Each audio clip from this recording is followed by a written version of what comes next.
Good morning dear student. I am Falguni Parik from Aditya Career Institute. आज की class में हम principle and techniques of management का next level यानी Peter F Drucker के बारे में जो हम पढ़ रहे थे उसमें हमने MBO management by objective Hindi में बोलते उद्देश्यों द्वारा प्रबंध को डिस्कस कर लिया था, जिसमें हमने देखा था कि उद्देश्यों द्वारा प्रबंध क्या होता है। क्या अर्थ बताया था मैंने आपको उसका कि ऐसा कोई भी सामान्य कार्य जिसमें प्रबंधकों और अधीनस्थों का एक समान उद्देश्य होना चाहिए। कोई भी काम स्टार्ट किया गया है तो सबसे पहले आप उसका ऑब्जेक्टिव डिसाइड करो, गोल डिसाइड करो यानी उद्देश्य डिसाइड करो, देन आप उस काम को प्रोसेस में लेकर आओ। दैट इज कॉल्ड उद्देश्य द्वारा प्रबंध यानी MBO के नाम से जाना जाता था। आज हम उद्देश्यों द्वारा प्रबंध की प्रकृति के बारे में पढ़ेंगे। ठीक है, बोर्ड पे आते हैं अपन। देखो, उद्देश्यों द्वारा प्रबंध हमने अर्थ पढ़ लिया था। क्या मतलब? जिसमें एक समान उद्देश्य के लिए प्रबंधकों और कर्मचारियों को कार्य सौंपे जाते हैं, साथ ही प्रबंधक कर्मचारियों को कार्य करने के लिए मोटिवेट करते हैं या कार्य क्षमता में कुशलता प्रदान देते हैं, तो वो हमारा उद्देश्यों द्वारा प्रबंध कहलाता है। उद्देश्यों द्वारा प्रबंध की प्रकृति हम देखें तो प्रकृति में हम फर्स्ट पॉइंट देखो, प्रकृति की बात कर रहे हैं। प्रकृति का फर्स्ट पॉइंट क्या है? यह एक कार्यात्मक अवधारणा है। किस पे डिपेंड करती है? ये कार्य करने की शक्ति पे डिपेंड करती है कि कार्य किस प्रकार से किया जा रहा है। जो उद्देश्य निर्धारण प्रक्रिया को अत्यंत महत्व देती है। मुझे कल अलवर से जयपुर जाना है रूटीन चेकअप के लिए। क्लियर हो गया? उद्देश्य क्या हुआ? अलवर से जयपुर कार्यात्मक। अब मुझे किस तरीके से जाना है उसका मैंने एक चार्ट बनाया कि भाई मैं बाय ट्रेन जाऊं, बाय कार जाऊं यानी बाय रोड जाऊं, बाय ट्रेन जाऊं। ये डिपेंड करता है मेरे ऊपर।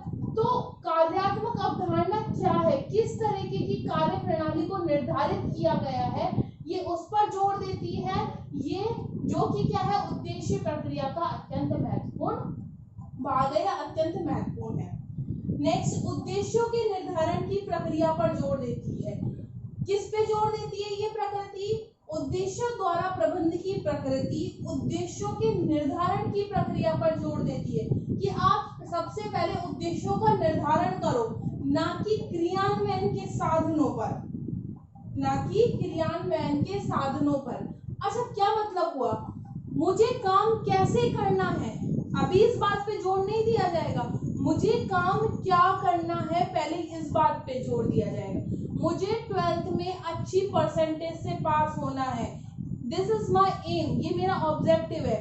तो मुझे यहाँ पर कार्यात्मक प्रणाली यानी निर्धारण की प्रक्रिया में कार्य का निर्धारण करूं किस तरीके से करना है। ये नहीं देख रहे कि काम किस तरीके से हो जाएगा, क्या अचीवमेंट होगी, ये उस पर जोर नहीं देती है।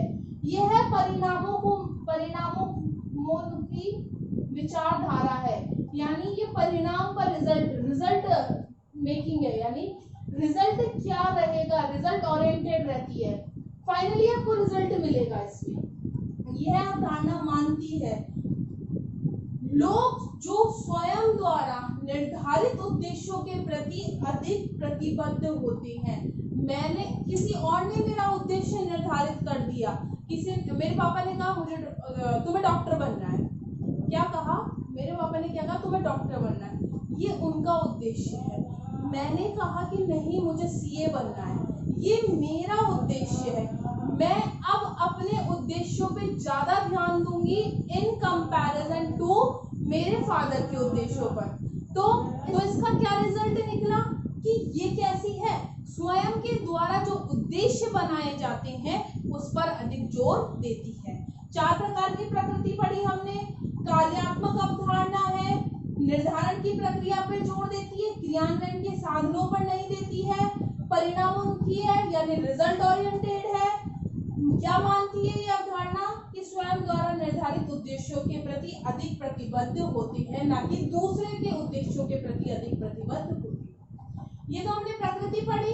इसके लाभ, यस, हमारा नेक्स्ट पॉइंट है उद्देश्यों द्वारा प्रबंध के लाभ या गुण। उद्देश्यों द्वारा प्रबंध के लाभ या गुण है वो 3 भागों में बांटे गए हैं। संस्था को इससे क्या लाभ होता है, उच्च प्रबंधकों को इससे क्या लाभ होता है, और अधीनस्थों को किससे क्या लाभ होता है। तो फर्स्ट हम डिस्कस करेंगे उच्च उद्देश्यों द्वारा लाभ या गुण में संस्था को क्या लाभ होता है। मैंने हेडिंग्स लिख दी है, अंदर के पॉइंट्स मैं आपको समझा देती हूँ उसका मतलब क्या होता है। देखो सबसे पहले लिख रहा है श्रेष्ठ प्रबंधन। संस्था को लाभ क्या होता है इसमें, श्रेष्ठ प्रबंधन, श्रेष्ठ अच्छा प्रबंधन मैनेजमेंट। जब उद्देश्यों द्वारा प्रबंधन किया जाता है तो जो प्रबंधन की प्रक्रिया है वो आसानी से हो जाती है, और संस्था का लक्ष्य क्या है इसके प्रति भी हम अग्रसर होते हैं कि हमें पहले से पता होता है कि हम संस्था के किस लक्ष्य के लिए काम कर रहे हैं। मैंने आपको लास्ट क्लास में एग्जांपल भी दिया था, 100 करोड़ रुपए हमें कमाने इस बार हमारा लक्ष्य है, तो उस लक्ष्य के लिए उद्देश्य क्या है, 100 करोड़ रुपए का टर्नओवर करना है हमको, तो उस लक्ष्य के लिए मुझे काम करना है, तो उसके लिए मेरा प्रबंधन श्रेष्ठ होना चाहिए। यानी जो मैं मैनेजमेंट करूंगी वो इस तरीके से करूंगी ताकि मैं अपने उद्देश्यों को प्राप्त कर सकूं। सेकंड पॉइंट, श्रेष्ठ नियोजन, कार्य को किस तरीके से करना है, कार्य की रूपरेखा कैसे तैयार करनी है, प्रभावी कार्य कैसे है, विचलनों का पता लगाना है, काम को किस तरीके, यानी जो योजनाएं बनाई गई है, प्लानिंग हम पढ़ चुके हैं, ना। प्लानिंग का मतलब क्या होता है कि नींव प्लस योजना, पूर्व में ही योजना बना ली जाएगी कि किसी भी काम को किस प्रकार से किया जाएगा। तो संस्था को इससे दूसरा लाभ क्या होता है, जब आपका उद्देश्य निर्धारित हो कि आप पहले से उसके लिए योजना तैयार कर सकते हो। तीसरा, संगठन में स्पष्टता रहती है, कर्मचारियों के काम की, प्रबंधकों के काम की, संस्था के उत्तरदायित्व की, कोई भी कार्य को किस व्यक्ति को किस समय सौंपा जाएगा और कितने समय में काम किया जाएगा, क्या काम किया जाएगा, इस सब की स्पष्टता रहती है। वचनबद्ध निष्पादन, निष्पादन किस प्रकार से, काम को किस प्रकार, सपोज दैट उद्देश्य निर्धारित हो गया, काम सौंप दिया, प्रोडक्शन डिपार्टमेंट को काम सौंप दिया, अब वो अपने कार्य के लिए वचनबद्ध है कि इस साल के अंदर अंदर उसको प्रोडक्शन में क्वालिटी और क्वांटिटी इस प्रकार से डालनी है कि कंज्यूमर उस प्रोडक्ट को पसंद करे और अधिक से अधिक मात्रा में खरीदे। तो यहाँ पर प्रोडक्शन डिपार्टमेंट अपने कार्य के लिए वचनबद्ध हो गया है कि उसको काम किस प्रकार से करना है, तो वचनबद्ध निष्पादन किया जा सकेगा। और लास्ट, प्रभावी नियंत्रण, जब श्रेष्ठ प्रबंधन होगा, नियोजन होगा, स्पष्टता होगी संगठन में कार्य की, वचनबद्ध निष्पादन होगा, तो फाइनली हम उनके कामों पर निगरानी रख सकते हैं। यानी एक उच्च प्रबंधक अपने अधीनस्थों के कार्य में निगरानी रखने के लिए बिल्कुल फ्री होगा, और काम किस प्रकार से किया जा रहा है, कहीं गलत काम तो नहीं हो रहा, कहीं कोई लेजीनेस तो नहीं दिखा रहा, इस सब का नियंत्रण भी रखा जाएगा। देखो, नियंत्रण का मतलब ये भी है कि विचलनों का पता लगाना, किसका पता लगाना, विचलनों का पता लगाना, कि सपोज दैट हमने लास्ट ईयर के अकॉर्डिंग हमारा उद्देश्य निर्धारित किया है कि लास्ट ईयर हमारा टर्नओवर रखने का था 100 करोड़, हम नहीं कर पाए, 80 करोड़ पे रह गए, 20 करोड़ का जो विचलन है उसका पता लगाकर अपने काम पर नियंत्रण करना और इस बार हमारे टर्नओवर को 100 करोड़ या प्लस में पहुंचाना, तो ये हमारा श्रेष्ठ नियंत्रण कहलाएगा।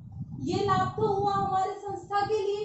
अब इसका उच्च प्रबंधकों को क्या लाभ मिलेगा, देखो उच्च प्रबंधक के अधीन कौन काम करते हैं, उनके अधीनस्थ काम करते हैं। तो अब अधीनस्थों को इससे क्या फायदा हो रहा है, अधीनस्थों का मार्गदर्शन करती है, क्या मार्गदर्शन करती है कि उच्च प्रबंधक ये डिसाइड कर लेते हैं कि हम हमारे सबऑर्डिनेट्स को, सभी डिपार्टमेंट्स में सबके अब सबऑर्डिनेट्स होते हैं, मैंने आपको बताया था हर डिपार्टमेंट का अपना एक मैनेजर होता है, उस मैनेजर के अंडर में सबके अधीनस्थ काम करते हैं, तो उन अधीनस्थों को किस प्रकार से काम करना है उनके मार्गदर्शन का निर्धारण करती है।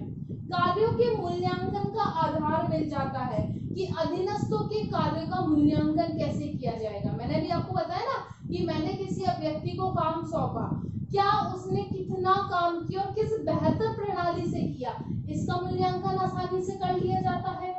अधीनस्थों काम करने के लिए कि काम कितने समय में किया जाएगा, कैसे किया जाएगा, उनको डायरेक्शन देती है, मोटिवेट करती है। प्रेरित वो फाइनेंशियली और नॉन फाइनेंशियली दोनों तरीके से करती है। तो अधीनस्थों को प्रेरित करती है। विभागों में कर्मचारियों के मध्य सरल समन्वय हो जाता है। विभागों में कर्मचारियों, विभाग सभी विभाग और उसमें काम करने वाले कर्मचारी, उनके मध्य बेटर कोऑर्डिनेशन बिठाती है। किसके माध्यम से? उद्देश्यों द्वारा प्रबंधित से। पहला पॉइंट पढ़ा, संस्था को लाभ होता है। दूसरा, उच्च प्रबंधकों के लिए क्या लाभ होता है। तीसरा है अधीनस्थों को इससे क्या लाभ होता है। नेक्स्ट,